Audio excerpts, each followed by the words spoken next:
Unscripted, and we're going to flow on this too. It's fine. Um, Rich, it's great to see you. It's a pleasure to meet you in person. I have been a fan, admirer of your work. I know we have some mutual friends and connections. And this has been you've been long on the list of guys that I wanted to have a conversation with for a number of reasons. But first, I just wanted to say welcome and thank you for being here. Well, thank you. I appreciate the invite, and like I said, I've been looking forward to our conversation. So yeah, thanks. The premise is, really at Midlife Male is to help men maximize middle age, to help Yeah. share different perspectives, different insights, bring access to men like yourself. And we'll get into this really the attributes, if you will, the Hmm. attributes and characteristics and various kind of things, if you will, situations, circumstances, occurrences that happen in life that we end up in midlife. And okay, how do we navigate this and ultimately try to make the next phase of our life a better one? Yeah. And hear those perspectives. So again, honored and privileged to have you with us. I'm curious when I say that, like, what attributes come to mind? Like, hey, like, Yeah. Well, when it comes to attributes, it's not necessarily the ones that you need. It's the ones that you have, and the idea is that we all have all 41 of these attributes. We all the difference in each one of us are the levels to which we have each. So if we take adaptability, for example, I would be about out of seven, I'd be a level six on adaptability, which means when the environment changes around me outside of my control, it's fairly easy for me to go with the flow and roll with it.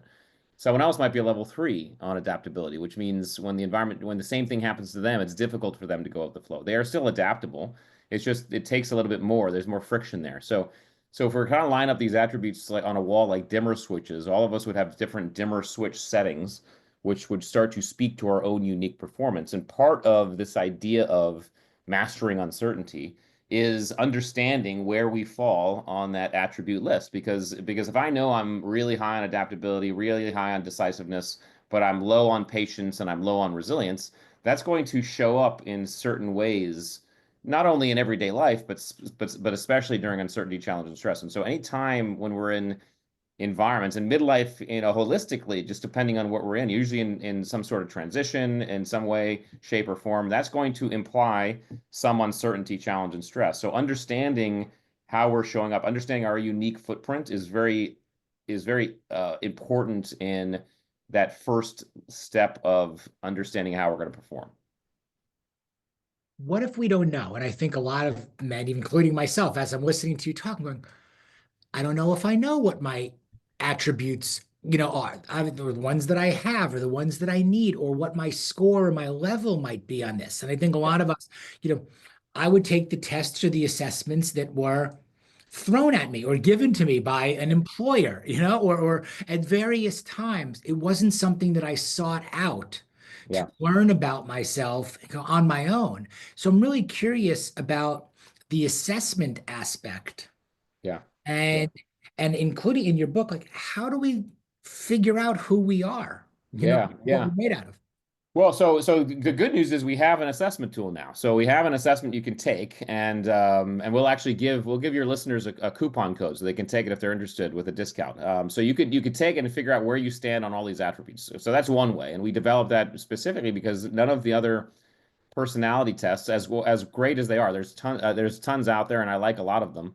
But they don't show you your attributes. What they do is they show you your personality. And what we have to understand is that personality in uncertainty, challenge, and stress, personality goes out the window. And I always use my wife as an example because she laughs when I say it. But she is, if you were to meet her, she's one of the most kind, optimistic, gracious, gregarious people out there. When the you know what hits the fan, that all goes out the window, and she's running on attributes. So these are our raw elemental us things. And so the reason why I say that is because the assessment's certainly a tool, but also just interrogating and getting introspective on our performance in uncertainty, challenge, and stress can allow us to, in fact, understand some of the attributes we have. If we do it honestly and if we do it introspectively and we say, okay, well, when I was at the airport and my flight was changing and I had to really just change on the fly and adapt, that wasn't very comfortable for me. I didn't like that at all, right? That might mean you're a little bit lower on adaptability than you might have thought you were.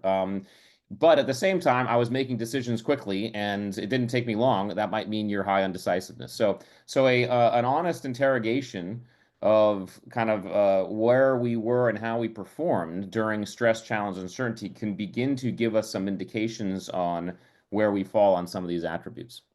Mm. Where would you suggest, again, someone start then? So, okay, there's an assessment, there's the book, there's your experience that you have been through. So, what's the first step for guys, which is typically where they get hung up, they get paralyzed with a fear of starting, a fear of one, a fear of starting, and two, sometimes a fear of what they might find out, in there. So how do we, I guess, one, start, and two, kind of placate that, Yeah. Well, okay, so the start point for any of us is to get vulnerable. And getting vulnerable means getting vulnerable with ourselves and perhaps even getting vulnerable with others, because there are others who are close to us who might know us pretty well. But that vulnerability requires some humility. It requires some curiosity, which are both attributes, by the way, so we might have to dial those up. And ask ourselves in a way, say, hey, what am I? And by the way, vulnerability and humility are defined in the highest performing teams as being transparent about your strengths and your weaknesses. It's not just weaknesses. Vulnerability and humility is about your strengths and your weaknesses. So can we get humble and vulnerable and say, okay, when I'm really honest with myself, what am I good at and what am I not so good at? And begin asking those questions. And again, it's easy for us to kind of look back at events and have a biased view. And sometimes those biases are positive, sometimes they're negative. It's harder to look back and be objective about those events, but that's what I would encourage the start point to be. The other thing we can do is we can begin to deliberately throw ourselves into uncertain environments, into uncertainty. And so when we do this, whenever we step outside of our comfort zone, we are immediately putting ourselves in environments where these attributes are going to start to come to the fore. So as we do that and we put ourselves in these uncomfortable positions, now what's showing up? And look at that and kind of reflect on that in the moment, or certainly right after the moment. But it really takes some humility and curiosity to ask the questions in the first place. But again, I want to really emphasize because a lot of times, and I know that's just about guys, is we tend to think of humility as weaknesses, showing our weaknesses, but it's not just weaknesses, it's showing our strengths and being transparent about our strengths and weaknesses. So I think that's a good start point. Hmm. What compelled you and interested you so much about attributes to go down this path? Where did you see the gap, the void of what was missing between either Yeah. what we were looking at, what we were assessing, Yeah. and what called you in this direction? Yeah, it's quite a long story. I'll truncate to the extent that I can.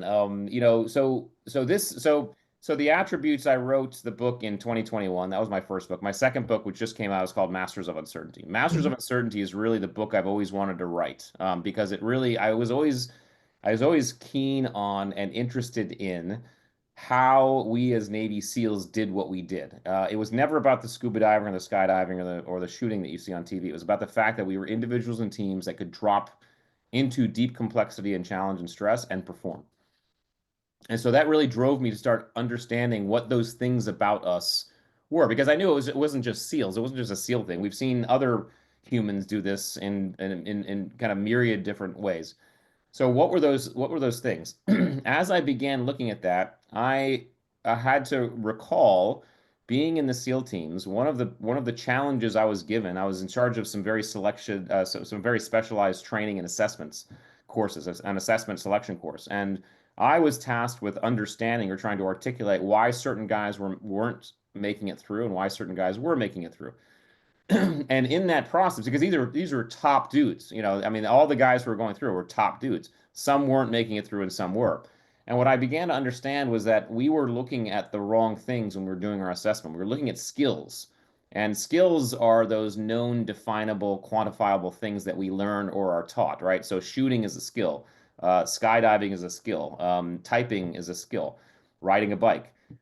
Attributes, on the other hand, are those qualities that are harder to see, harder to define. And those are things like adaptability, resilience, situational awareness.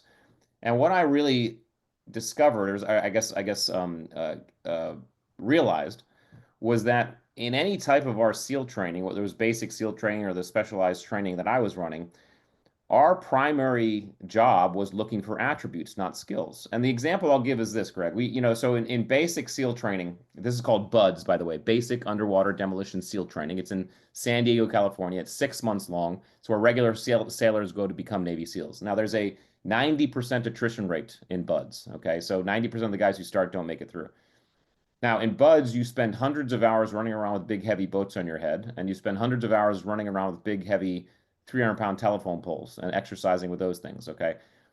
When I was doing this work, this was 2010. I had been through BUDS in 1996. So by 2010, I had already been on hundreds of combat missions overseas. And I can tell you with certainty that never on one of them did I carry a big heavy boat on my head or a 300-pound telephone pole, which told me what they were doing to us in SEAL training was not, in fact, training us in the skills to be Navy SEALs. They were putting us in these environments to tease out these attributes, these qualities. And so when I began diving into these attributes, I recognized this is a whole language of performance that not many people knew how to speak. We began speaking in the SEAL teams. It worked beautifully. And then when I got out of the Navy, I began working with businesses and organizations and recognizing that businesses and organizations and teams were having the same problem speaking this language. And so this is when I began to think about the book, The Attributes, and write the book. And what I realized and recognized is, well, this is one piece of the mastering uncertainty journey. When we talk about mastering uncertainty, one of the things we have to understand about ourselves to understand our performance and uncertainty are our attributes. And so it's kind of a stroke of unconscious genius, I guess, or luck that I really did the attributes piece first because we were able to write the book, build the assessment, and really build out this big portion of it so that we could then help people as they think about being a master of uncertainty understand this one very important aspect.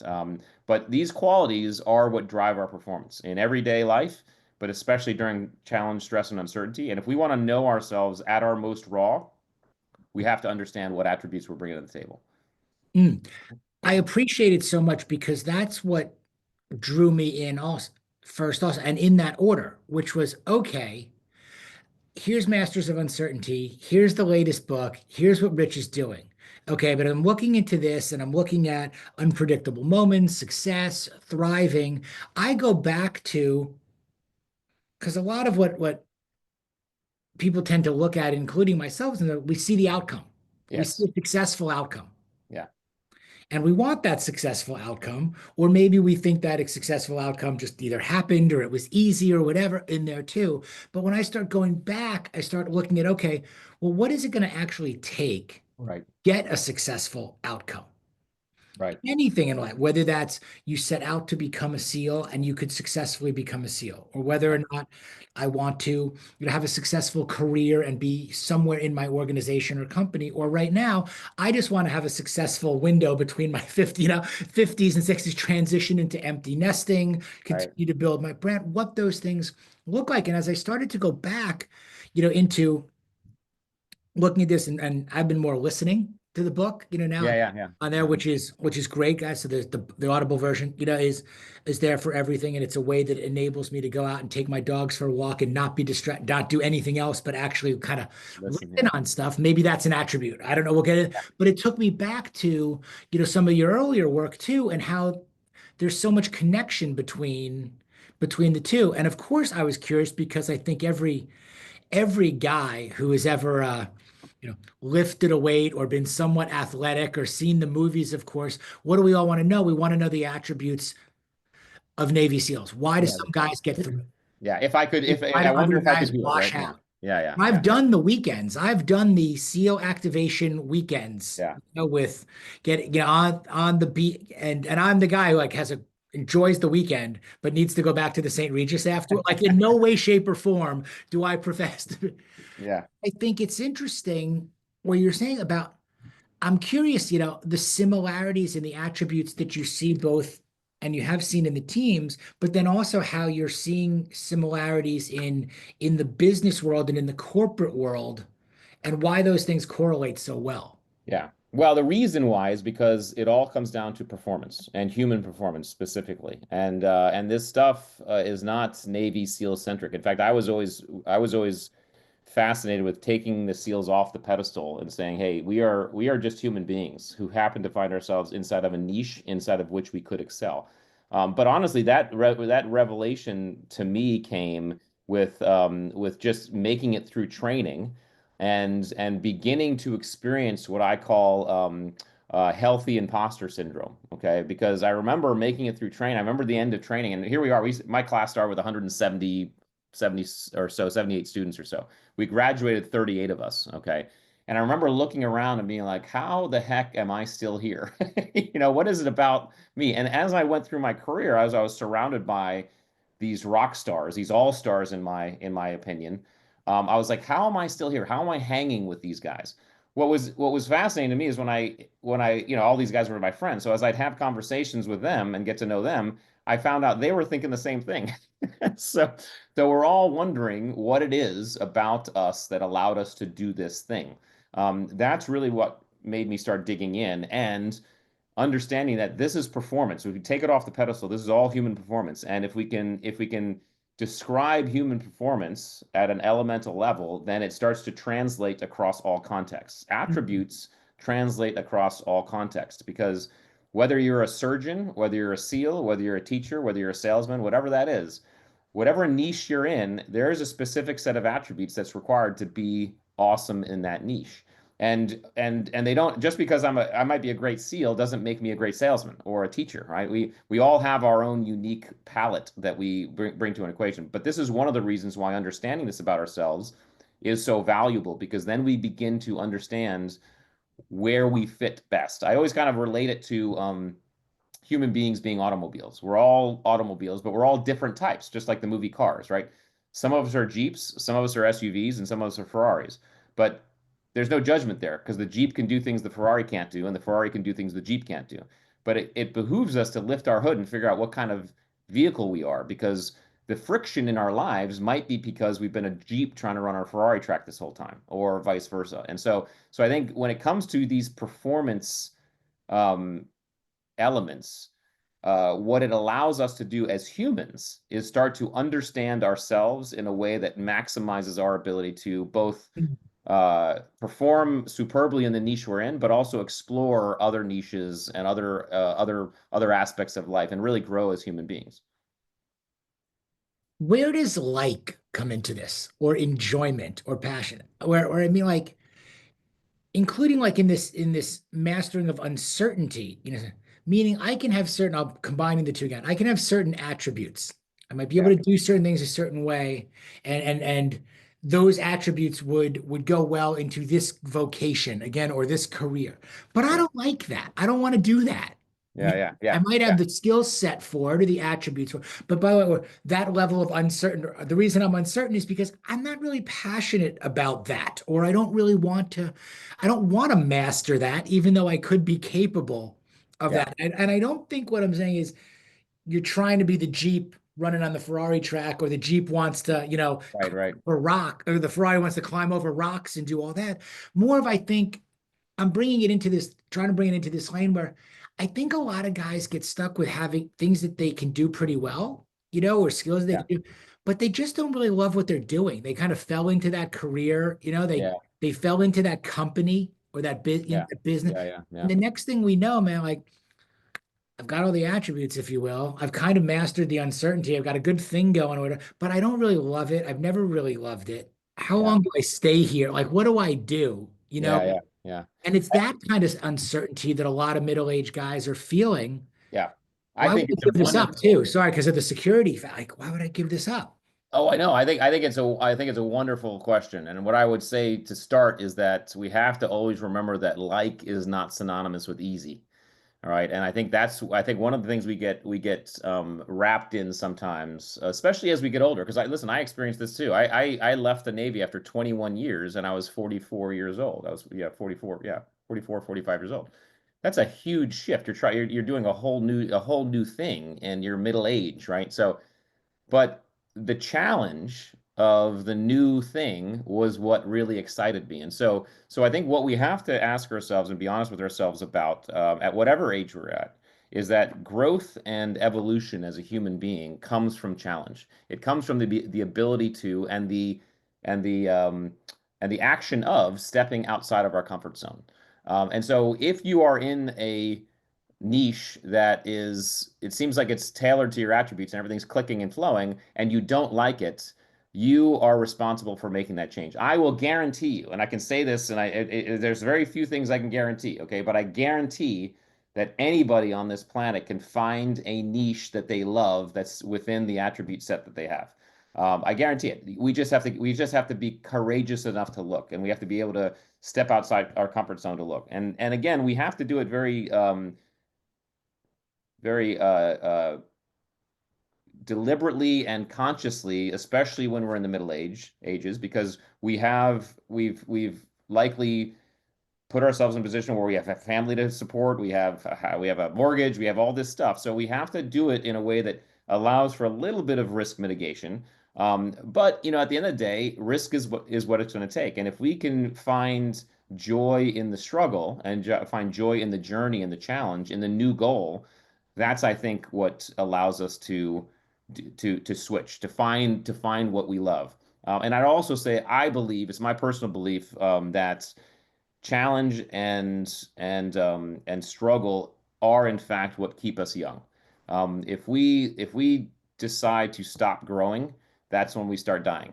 So I, for one, intend to always try to, once I've been in a niche for a while, like, okay, this is now comfortable. I'm always going to intend to find another thing that I can try and grow, because I think that's what keeps us sharp. And all the older people that I know who are in their 80s and 90s and still sharp and moving and with it, they're ones who keep on challenging themselves, and they always have room to grow. So I think it's that type of recognition and realization that we have to kind of accept. Mm. I like that for a couple of reasons. Two questions that I get from it. One, in what order do you go? The first one meaning like I have the passion or the purpose. Do I lean in that direction? And then what if I find out I'm not really well suited for that? Yeah, In there. yeah, Or do I go try to figure out who I am, who I am first, okay? And yeah. then look for how do I take those into areas that I'm passionate about. And I'm curious how you see that. And also if you're called into businesses and companies where, hey guys, some of your issues are like there's a lot of square pegs trying to be fit into round holes, kind Yeah. of. Yeah.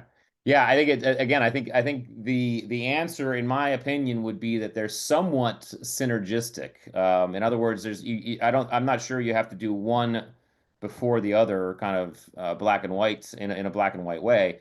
I think it's going to be a little bit of both. My sense is figuring out who I am is require that one of the requirements is to step into uncertainty. So my sense is that the step into discomfort is the first step we take. I'm going to try something new. The good news is it doesn't have to be extreme. It doesn't have to be a career change right away. It could be, I'm going to go take dance lessons, and I don't like dancing at all. I'm going to learn how to public speak. I'm going to give some public speaking. I'm going to do some public speaking and see how that. I'm going to start up a conversation with someone I know, a perfect stranger, and I know I'm an introvert and I like to do that. So I think forays into even smaller, um, uncertain territory are going to provide us lessons that help us take bigger steps. But we can, in fact, start with small steps. But I personally don't think we can do much without taking the step first. Mm. Do those things you mentioned, I'm going to say, do they count as high performance? Meaning, like you said, and I think there's some misnomers around or misperceptions around high performance and what high performance in life looks like. Yeah, yeah, And that we've potentially over-indexed on you got to hike this and you got to climb this. And as you said, you got to sit in the hot, you got to sit in the cold, and you got yeah, to go to this mastermind and this rich and all of these things. And a lot of what you're mentioning is kind of starting with simple, if you will. Simple doesn't mean easy, doesn't mean not hard. And right, but not necessarily going to, the extremes. right, I right. think that there's a lot of that, with guys thinking, I I could do that, but that's not enough, you know? Or I see Yeah. these high performers out there, or again, the message is being delivered by a Navy SEAL, or it's being delivered this way, and they're struggling with the gap between Yeah. I'm doing enough here, which makes me feel uncertain and stressed. Yeah. Yeah. But Yeah. when I look at these, things that I quote unquote should be doing, they seem so far away and really hard. So I guess what I'm asking is like, how do we go from uncertain to certain? And how do we get comfortable in the discomfort, even of saying, that's too far. I don't want to go that far. I want to keep growing. I want to keep moving. Like you said, I want to keep Yeah. doing as I get older. But man, like, does it really only have to be the equivalent of climbing Mount Everest? Like, I guess Right. Right. anything Yeah. less Yeah. than that, I'm not performing enough. No, that's true. But and again, I will say high performance is not equal to extreme performance. And then what you're talking about is these extremes. High performance, the way I define high performance, whether it be a high performing human or a high performing team is someone or a group of people who perform not only when things are going great, but also when things are not going great. Okay. You can be a high performing parent. You can be a high performing teacher. You can be a high performing skier. Whatever it is, you can be high performing. And what that means is when the shit hits the fan, you actually still show up and perform. Whether you're parenting, whether you're a husband, a father, whatever that is. So that's number one, is we can find opportunities to perform at a high level in whatever endeavor we're in. And that should be that cannot be understated. The other thing I'll say, and we have to be really, I think this is something we all have to understand. I've had this conversation with people before, is that and I think one of the freedoms that being a Navy SEAL allows for allows to happen, and I would say all of my Navy SEAL friends agree with me on this, is that when you are a Navy SEAL, you no longer compare yourself to other people. And that is a superpower that is accessible to anybody. Okay. Comparing yourself to another niche is, I think, not productive. If I'm a 40-year-old guy and I just can't get over the fact that I just wonder if I could be a Navy SEAL. I want to do what Navy SEALs do. I don't think that's a good path to be on. There's no way you're going to be able to go to SEAL training and try it out. And oh, by the way, I always joke. I was in a room of 10 people. It was 10 people, including me. It was a bunch of guys who were talking. They were not SEALs, and they were all talking about they wonder if they could be a Navy SEAL. And I was like, well, here's the bottom line is that unfortunately, it's only 1 out of 10 who make it through, and I've already made it through. So you guys are out of luck. I mean, the idea is very few people make it through SEAL training, but it's not because the people who don't make it through are bad people or incapable or not great human beings. It's because they don't fit that specific niche. It's a very specific niche. It's a very specific role. It's not for everybody. So I would encourage those guys who are out there wondering to certainly wonder, but stop comparing their their imagined success with the success of the SEALs or the extreme climbers or the people doing extreme stuff. Start thinking about how can I be high performing inside of my own niche. Now, that might involve doing a couple cool, maybe some extreme things. Maybe you do go skydiving, you try that out. Maybe you try out rock climbing. It doesn't mean you have to go climb Mount Everest. It doesn't mean maybe you do like a weekend where you like you were talking about a weekend where I do some SEAL stuff over the weekend. Cool. I mean, that's good stuff. That'll show you some insights. Those are all good ways, but don't compare. Start looking at what is it about me that's unique? What's my vehicle, and how can I maximize my performance with the vehicle I've got? I think that's where you begin to really start to see opportunity and begin to really start to thrive and really bask in your strengths and your weaknesses, right? Because you start to know yourself at really good levels. But just rest assured, we can be high performing parents, and we all should be. We should endeavor to be that way. Hmm. I work with a lot of guys on what we call two things. One, that their map, their midlife action plan, Yeah. setting that course with under this notion again, if you don't know where you're going, you're never going to get there. If you don't have a plan, Yeah. you're rudderless in your apps. And you often call it also their personal operating system. You Yeah. talk to a lot of guys and you go into a lot of businesses too. You ask guys for their business plan, or CEOs or entrepreneurs for their business plan, or you ask a salesperson for their KPIs, their measure, and they have all this measurable and quantifiable stuff that they can pull up, Yeah. there. But when you ask them about their lives, they have nothing measurable, quantifiable, or tangible to pull out, and show you. I'm Yeah. curious how you operate every Yeah. day. Your ethos or your personal operating system or the things that you do day in and day out, and also Yeah. how those have differed or evolved over the different stages of and courses of your life. Yeah. And Yeah. because you also talked about the transition from Yeah. active duty and in the Navy into civilian life and what you're doing. So I'm just curious about how you operate and how that's Yeah. going.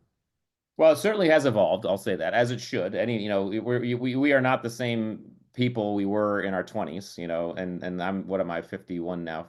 I think I'm 51, something like that. I'm not the same as I was when I was 22 years old going through SEAL training. We always evolve, and I think we should all evolve that stuff. I would say this though. I think when you talk about those folks who have really defined systems or plans around maybe work. I think what this boils down to, and I talk about this in the Masters of Uncertainty book. One of the chapters is about identity, and identity is an extremely important aspect of our not only our humanness but our performance as well. The idea is that first of all, I will start with saying the words "I am" are the two most powerful words in the human language because whatever you put after those two words is how which is what shapes your identity, shapes your behavior. Okay, Hmm. what we have to recognize is that as we go through life as humans, we actually collect a bunch of different I ams. We actually now in our 50s we're a collection of I ams. Okay, so and some are small and benign, and some are pretty large and big, right? So in high school I was a lacrosse player, so I'm a lacrosse player. I went to Purdue University. I'm a Purdue grad. I am a Navy SEAL. I am a husband. I'm a father. All right. I'm a motorcycle enthusiast. I am a Metallica fan. Okay, whatever those are, right? Every single one of your I ams comes with rules and biases and conditions inside of which it defines what behavior in that identity is, right? There's certain ways Metallica fans behave. There are certain ways you behave as a lacrosse player. As a Purdue grad, I'm supposed to hate Notre Dame. So that's what that's the idea. So all of these rules and biases are in those identities, and we are behaving towards those, either consciously or unconsciously. Okay, so that's number one. Number two is we have to understand that we, especially during uncertainty, challenge, and stress, we will behave towards those identities that we prioritize the most in that moment. When I was Hmm. overseas in Iraq or Afghanistan, obviously my Navy SEAL identity was priority. That was the highest one. But sometimes I will say we'd be on a target and something would happen, and my husband father identity would take over because maybe we'd have to take care of some civilians, in a caring way, right? But for the most part, it was that identity. So when I hear about people who are so like in tune with what they got going on at work and they don't necessarily know or they can't really define what they have at home, all I'm hearing is someone who hasn't really taken time to look at what that identity, what that home identity looks like. Some of those folks you're talking about have kids, some of them have wives, right? And so that husband and father is a very powerful identity. So when you ask me how I manage myself and what my process has been, is I've always been cognizant of my identities, and I've always been cognizant of the fact that I need to honor and perform towards those identities I prioritize, which means I deliberately prioritize things. I don't let identities prioritize on their own. When I left the Navy, I lost my Navy SEAL identity. And people might find that surprising because they hear, once a Marine, always a Marine. It doesn't work that way in the Navy SEALs. In the Navy SEAls, our motto is earn your trident every day. So when you leave the SEALs, you take off that trident. You are not earning your trident every day. You are no longer a Navy SEAL. You're a former Navy SEAL, to be sure. But the guys who are SEALs are the guys doing the work, right? So all of us who leave the SEAL teams, we lose that identity. It can be a huge dearth in kind of our makeup. For me, though, I had my husband father identity, which was just as powerful, if not more so, to fall back on. So coming out of the Navy, I had my husband father. I am still a husband and father, and it allowed me the confidence to say, okay, well, let me build a new identity. What's my new identity that I'm going to build? I said, well, I'm going to be an author. I'm going to be an entrepreneur. I'll try that, right? I'm building these new identities, and so I think I would encourage everybody, but it's certainly the audience and as a fellow middle ager to begin to explore those identities that we've collected along the way. And in some cases, we can get rid of some, right? I don't have to, I'm not a lacrosse player anymore. I don't have to do that. I don't have to care too much about, I mean, I love Purdue, but I don't have to hate Notre Dame, just because I went to Purdue. Some I can discard, others I can just put aside, and others I can say, you know what, I'm prioritizing these. I'm going to make these my priority, and then there might be ones you want to build and say, you know what, I'm interested in building a new identity. I'm going to try this, and this might be someone's impetus to stepping outside the comfort zone just by saying, I'm going to build a new identity. I'm going to build a new I am. But I think part of this is being very clear on all of our IAMs and the identities we bring with us, carry in our backpack, and understanding how we can actually use those in different situations quite effectively. Where are you from? Where did you grow up? I grew up in Connecticut. Okay, and still across because I grew up in the Northeast too. There you go. Yeah. So back in the 90s, yeah, lacrosse was big back then. It wasn't not as big. It was that was where it was centered. It had, so yeah, I was able to, by the way, Greg, I walked on my high school lacrosse team as a freshman, never having played before. And by senior year, I was captain, right? So you could not do that nowadays. You have to start. No, it's interesting. So I grew up on Long Island, and lacrosse was big, and went and played, and then would play every summer up in New Hampshire and Yeah, Maine, Vermont. We would travel around and go play. yeah, And similarly, now we live in Texas. We've been in 23 years now in Houston. But when we got down to Houston, there were no lacrosse, like the right, lacrosse sticks. There was maybe like a handful of them in the corner of the store. right. And when my son wanted to play lacrosse, shifting from baseball to it was similar, hadn't really played before, went to a summer camp. This is the greatest sport ever, became a lacrosse player, and it was the same thing. And what we saw was it went from a handful of lacrosse sticks and small lacrosse programs to huge, even down here now. But whenever somebody tells me at 51 and 50, and I'm 52, tells me Yeah, they were playing lacrosse, I'm like, they got to be from the Northeast, basically, yeah, that's somewhere, right. somewhere in that That's right. area to do that. What an amazing sport.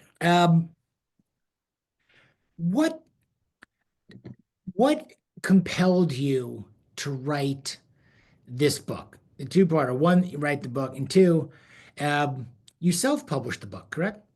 Well, it was a hybrid actually. So it was a hybrid publisher. So it's one of those places where you do a lot of it, but and you pay an investment. And they help you with some stuff. So, but yeah, it wasn't my first book was through a main publisher, and then the second one was a hybrid. So.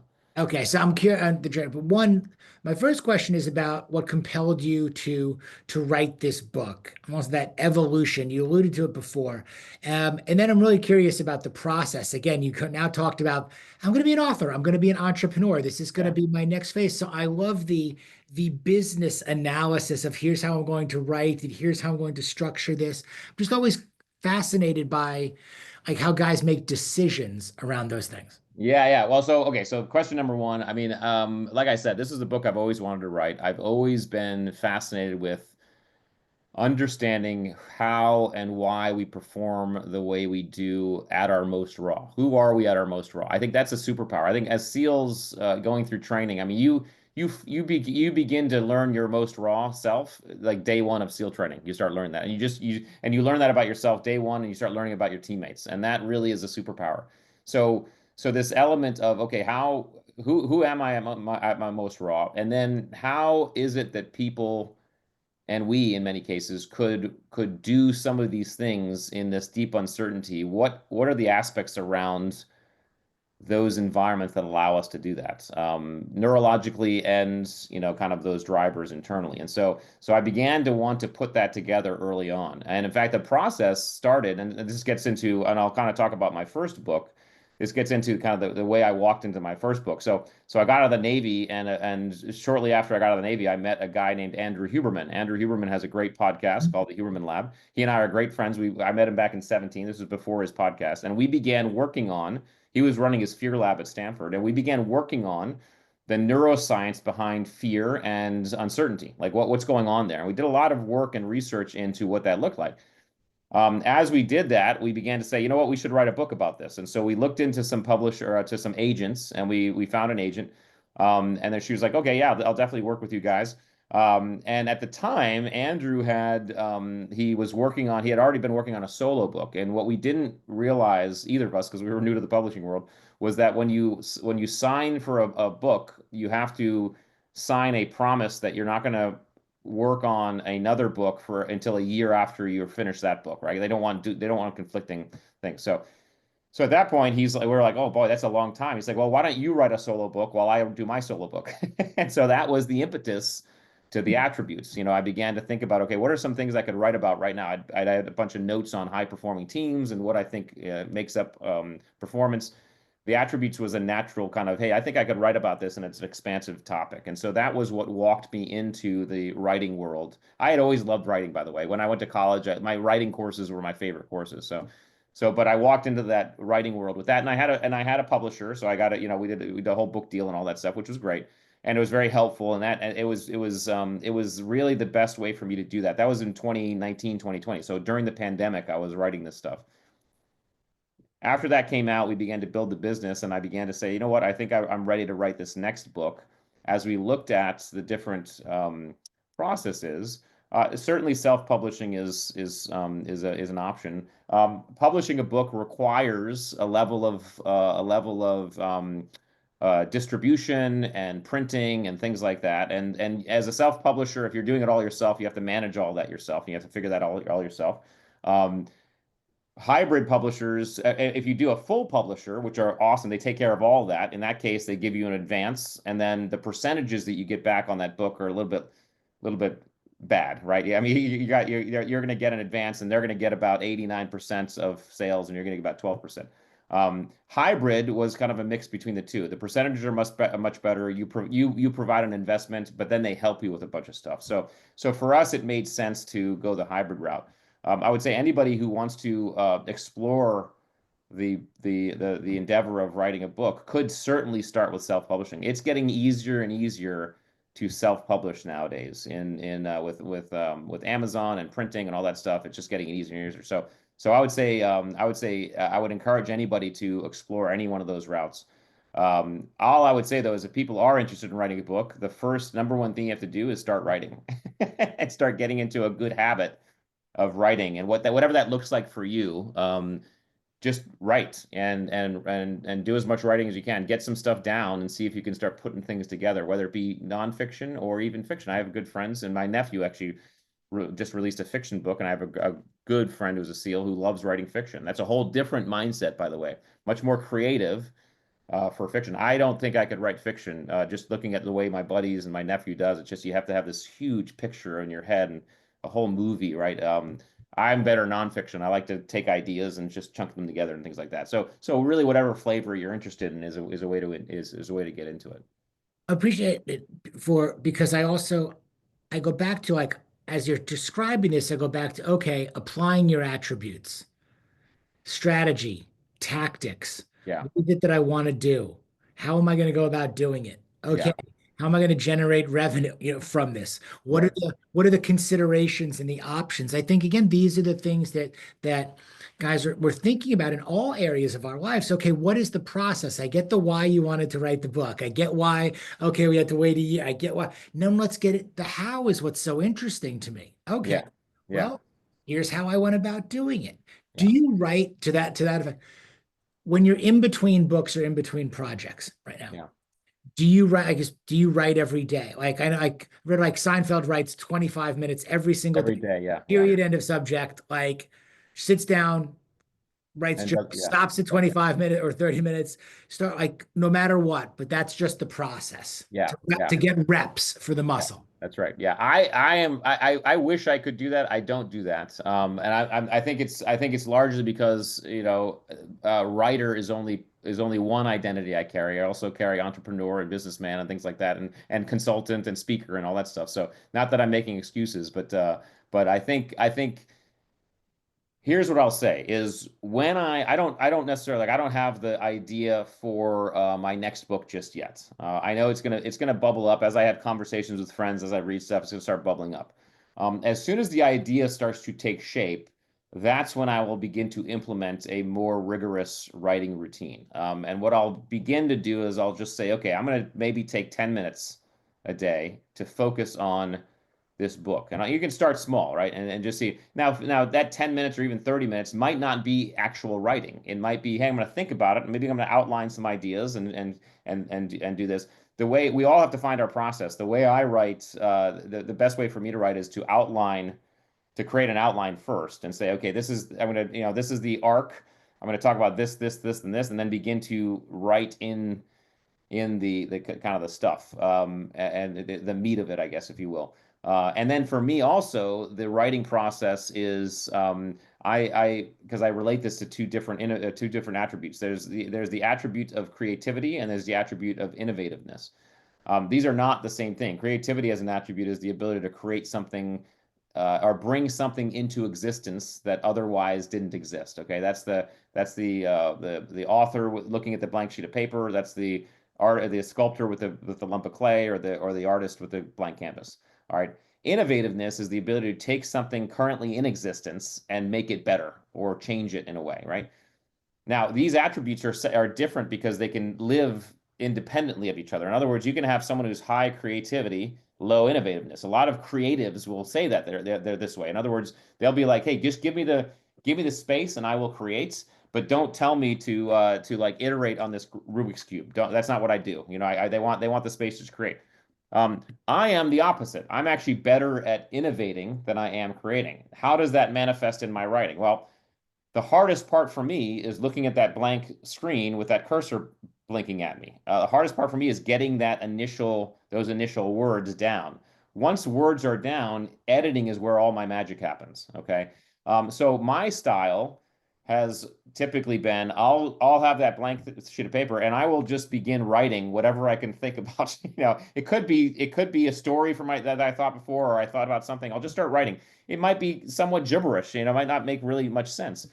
But once I have something down, I can begin to then pick ideas and begin to edit it in a way that produces something. That's how I do best. That's why I'm not very good at fiction. For me, it's hard for me to write fiction versus nonfiction. But I think everybody has to find their process, and the only way they can find their process is to do these little bites, these little steps, and take some time to do it. Whether it's every day, whether it's once a week, whether it's join a writing club or writing group. There are writing groups out there, and just stretch yourself. These are ways you can start, dipping your toe into the endeavor. Hmm.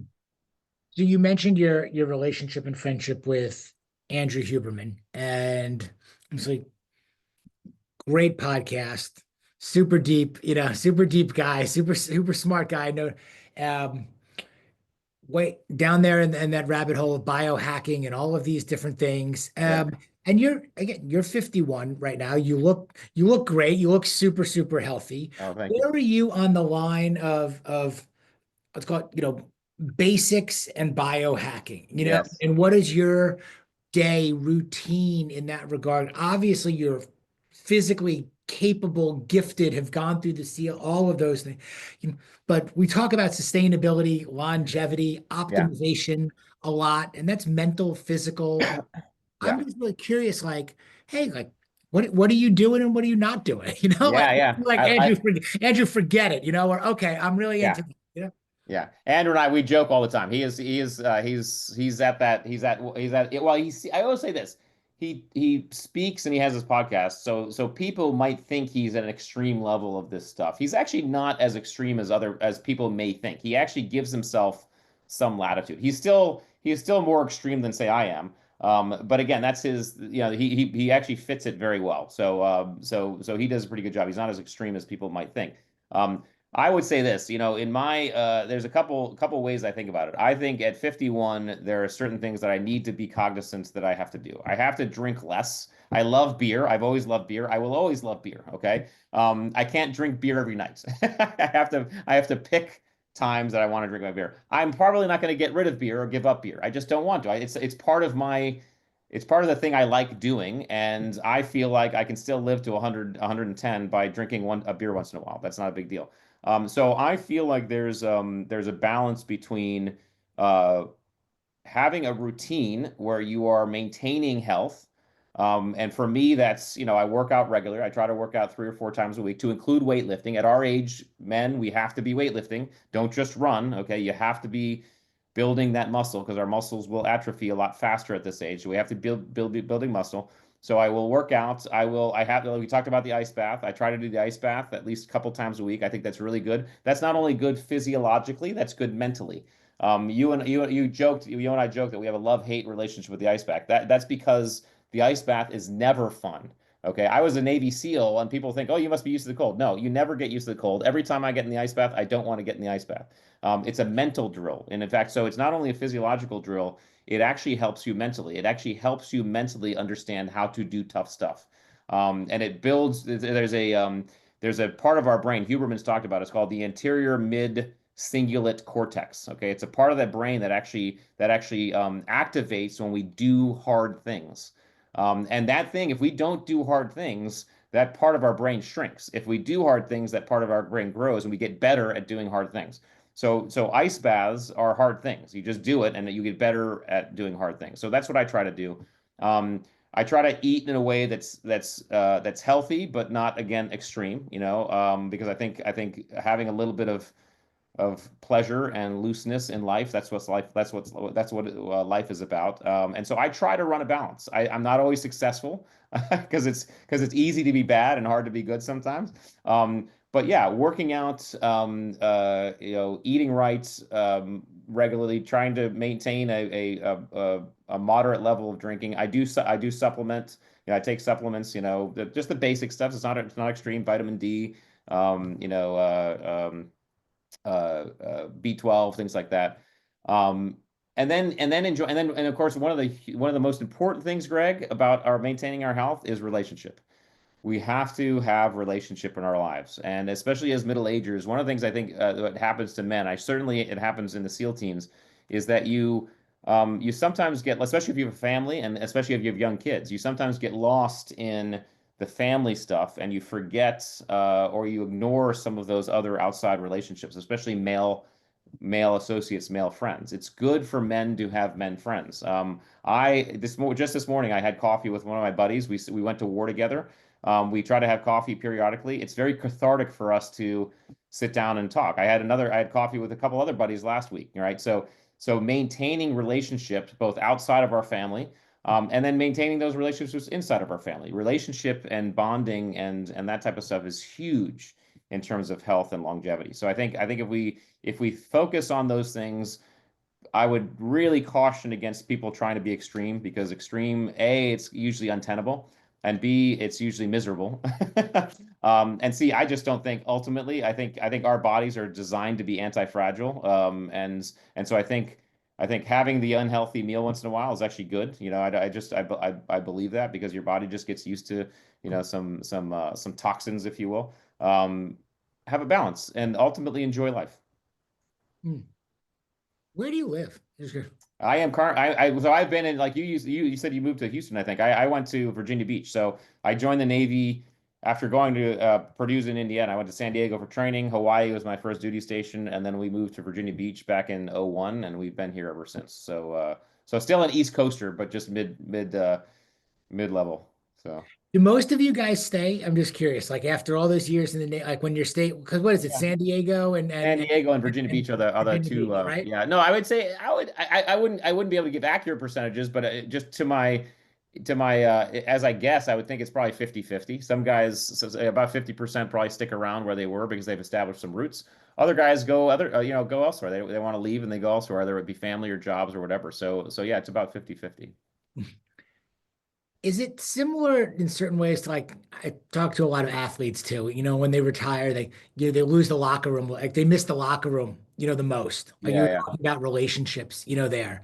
And then also when they talk about relationships and friendships, hard to relate to other people that haven't, played the game or haven't yeah, done the thing, yeah. out there. I'm curious also to that effect also like how you see it. Are most of your friends, as you said, you're not earning your trident every day, now. So I'm Yeah. not, but are most of your relationships and friends guys that have served or have been there? And then have you, in your transition as entrepreneur, author, speaker, writer, going into these other worlds, if you walked into rooms or companies and be like, these guys just don't get it, or I just don't get them. Like Yeah. there's a difference again in the way we think and function Yeah. No, it's a great question. And I think so. There's a couple things there that are really important. First of all, I do think whether it's athlete, whether it's SEAL or military, I think maintaining a level of relationship and communication inside those communities, or it doesn't have to be inside the communities, but at least with those you served with. I think that's important. My buddies and I, when we do it, we find it very cathartic because we can talk about things. It's mostly not only not just because we've done things together that very few people have done, but it's also because we can talk to each other in ways that we never got to talk to each other when we were in the moment. I mean, when you're in those professions, it's a very masculine, tough guy just power through profession. So to be able to now talk to my buddies and we can talk about how we feel, we can talk about what we're working on, what we love creatively. One of my good friends just opened up an ice cream shop here in Virginia Beach. His hobby had always been making ice cream, and now he's thriving with an ice cream shop. This is the type of stuff that's really cool. So that's one. I think the other thing is we have to be willing to again put down or put on the shelf those identities to a certain degree. But to be able to say I am not I'm not a Navy SEAL anymore. I'm a former Navy SEAL, but I'm not a Navy SEAL allows for permission to explore different aspects of different identities. So that's number two. And number three is I really feel like, and I've gotten much, much better at this as I've gotten older, is I really am at the point where I do not judge other people. I don't walk into rooms and be like, boy, these people don't get it, or judge them. Or I should say it's very rare if that happens.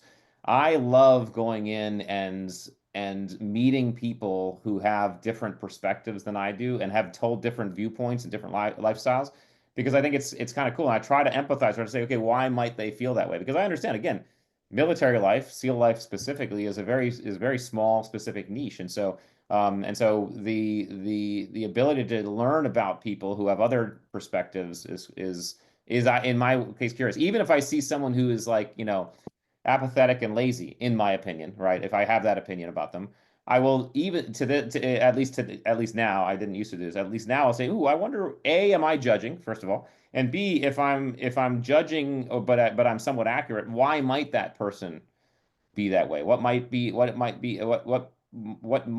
it about their experience that's driving that type of or that level of performance or behavior? I get very curious about that because again, I'm interested in human behavior and human performance. What it is it that causes us to do what we do? And I recognize that we're all even though we're all human, we're all quite unique. So it's kind of fascinating.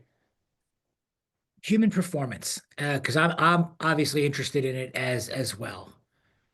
If you were giving advice to somebody who was looking to improve their human performance out there, just what's the advice that you would give them? I'm that guy. Here I am in my 40s or 50s. Yeah. A lot of us are sitting around thinking that our best days are behind us, you know, that it may, and what advice would you give that whether that's a mind gym, a mantra, or thing again, the Yeah. how on like, man, here are some things that I would do to improve my human performance. And by the way, this next phase of your life, this middle part, it's not the end. There are a couple of things that you can do. I would say to answer that question simply and directly, it's to completely reframe what you said, and that is the best times of my life are ahead of me, not behind me. I sincerely believe, I say this honestly, it's not just a whimsical thing, that my best days, some of my best experiences are still ahead of me. And I'm excited and I'm seeking them out and I'm working towards that. I am extraordinarily grateful for everything I've experienced thus far. And would be satisfied if it were to end tomorrow. But I sincerely believe that some of the best stuff lies ahead of me, and I enjoy every aspect of the journey there. So I think changing the mantra, we are living in an age where living to 100 is actually a reasonable goal. It's not unreasonable at all, which means in our 50s we're only halfway done. That's it. I mean, so to even think that we want to slow the pace or give up or rest on our laurels at this point, that's like giving up at halftime. So change the mantra and change the framing, and you will have different outcomes. Hmm. with your best days being in front of you, 51 right now. Do you plan in increments or intervals, whether that 3 years, 5 years, 10 years? Yeah. Uh, and what do some of those days ahead of you look like? Like, what do you think the years ahead look like? What's on that list, if there is one, or that vision of here's what I'm gonna do. Here's what Yeah. I could see myself at 55, Yeah. Yeah. Yeah. myself, my family, the kid, like all of these things. Yeah, I sometimes do increments. I sometimes say 5 or 10 years. I don't often do that. I usually just have some visions, which I'll get in, which is the second part of the question. I envision building a business that spreads and hits as many people on the planet as we possibly can, so I can help as many people on the planet as possibly can. Meanwhile, while that's happening, that's providing an income that allows for my wife and I to travel the world together and do stuff, for me to watch my two boys go to college and create families and have grandkids and be able to have those family experiences as well. And my brothers and sisters and their kids, have that family experience. I envision me continuing my relationship with my SEAL buddies and us going on to be old men together and laughing about how that's going to look as old men. We laugh about that now, and we're nowhere near old men. So I think I get excited for those new frontiers that I endeavor to create. I also get excited for just the present moment. What has gotten me here, and I'm grateful for everything that's in the now. Because I know the now is simply the vehicle, the medium from which I can continue to create the future. Hmm. How old are your boys? They are 17 and 19. They'll soon be 20 and 18. So, yeah. Okay, so we're not far off. I've got a 21 and an 18 that Yeah, are there you go. Yeah, yeah. are they interested in following your footsteps? They are not. They don't want to be in the military. The it's actually quite often that the children of military or even children of SEALs don't necessarily have the same view of SEAL team as the GQ public, right? Because they don't see the TV stuff. They see the real stuff. They see dad leaving all the time. They see mom and dad going to funerals. They see, it's not as fun and sexy. So, not to say that their childhood wasn't great, but they have different views. Now, my eldest wants to be a neuroscientist because he met Andrew Huberman early on too. So Huberman's a mentor to him. And my youngest wants to be an engineer. He wants to go to build rockets and go to space. So I'm thrilled. They're just into that stuff, and I love neuroscience and I love space, so it's cool. What made you want to be a SEAL? It was really just this idea. I had always wanted to be in the Navy, to be a pilot, and as I was going down the path of being in the Navy, I learned about the SEALs in the early '90s, actually, and I was like, "Ooh, these guys seem cool. Let me look into that." And when I was in ROTC, I said to myself, "Well, I know that I could be a pilot. I have no, but I don't want to always wonder if I could be a SEAL." And so I decided to go for it, and did. Is that a common thread? The I heard of those guys. Those guys seem cool. I'm curious if I could do, I'm curious if I could do that. Like when you guys get together, is that a common thread? That's actually interesting. I don't know if it is because I have buddies who when they decided they're like I'm doing this. There's no I mean it's just something I want to do, right? So there was no wonderment in it. Whereas I have other buddies like, yeah, I wonder, that'd be kind of cool. Um so I don't know. I don't know if it's a common thread. So I just think it's really interesting the way you phrase that because I can actually see that. Whereas, okay, there's a tangible skill. I could learn how to become a pilot, ideally. yes. I could learn how to do certain specific skills. I don't think you can learn, again, you can't learn how to go through what you have gone through. I couldn't even begin to imagine like how much it is, to go through that. Like you said, what you go through is even not what you necessarily do once you became a SEAL. We're not still carrying the Right. logs. Right. Yeah. Last question, because now I'm just fascinated. How much physical and how much mental? Meaning, like, do you think that you guys are also just flat out just built a little bit differently? Like, we got better immune systems, we got strong, like, Yeah. to sort of stronger bones. Like, mentally, I could have gotten through it, but I got pneumonia. I'm a small boned, little kind of like, you know, always getting sick, kind of guy. Yeah. I think people are built differently. Like I hear the Goggins and the Jockos and all that, and I get a lot of it. But I do believe that to an extent, some people are just built differently mentally and physically. I Well, mean, yeah, I would agree. I would say it's mental, not physical. There's loads of cases where Division 1 athletes go to SEAL training and quit the first day. And there you can't get any more physically fit than that. It's all about. I think it's honestly, I think it's 90% mental. I mean, there's only so many push-ups you can do, and as soon as you are in that situation, you realize, well, I just have to gut it out right now. I'm okay at the bottom. I'm okay dragging myself through the mud. I'm fine. I just have to go one more and I can compartmentalize my way through this. I think that's what the key is. So certainly you have to be in shape. Because the physical stuff you just can't be. Now, luckily, when you're 18 to 22 years old, it's not too hard to be in shape, and you're very resilient too. But you have to be in shape enough to do it, yes. But ultimately, it's a mental thing. It really is, and that's why you have SEALs of all different shapes and sizes. what do you want people to take away from the book? I want people to take away this idea and fact that they can, in fact, master uncertainty. They can get to a level where they can practice this stuff and they can not only be comfortable when things happen that are unplanned, but they can actually start deliberately stepping into uncertainty, challenge, and stress because these are the tools, these are the techniques that you need to do it. If you do this stuff and practice it, you will become a master of uncertainty. You will be not only be good when things happen, but you'll also begin to more deliberately step into it. And that's again where growth occurs. Last question, and I really appreciate your patience. Who did you write it for? Like, did you have a an avatar, like a super consumer mind, a person, a guy, or like who did you really write it for? That's a great question, and the publishers always ask that who's your audience, and they always get frustrated because I think human beings are my audience because honestly, the book has now been out only a few weeks, and I've gotten feedback from 80-year-old women all the way down to 19-year-old nursing students, to guys wanting to go to the military, to people in professions, to people who have cancer. Okay, so I think that these are techniques that are entirely human.